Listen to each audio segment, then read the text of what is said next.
contre la BPI, je crois. Oui, nous on a fait un rapport. Ils nous font des bons taux en tout cas. On a fait voilà, exactement, on a fait un rapport un peu précis sur le sujet, parce que ce qu'on reproche, qui est une banque publique pour aller là où il y a des défaillances de marché, aucun problème. Mais Viconta, c'est visiblement une entreprise qui se développe bien, et si le marché tournait, si les acteurs étaient présents, devraient pouvoir le financer de manière autonome.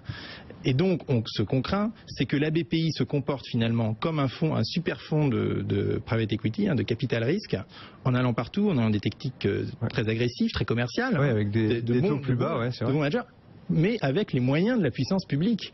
Et donc, comme vous le dites, avec des taux plus bas, avec une quasi-garantie souveraine et avec des moyens de pression politique. Je ne dis pas que ça se passe, mais je dis que c'est le risque. Aujourd'hui, la BPI a 40% du marché sur le private equity PME, par exemple, il faut le savoir.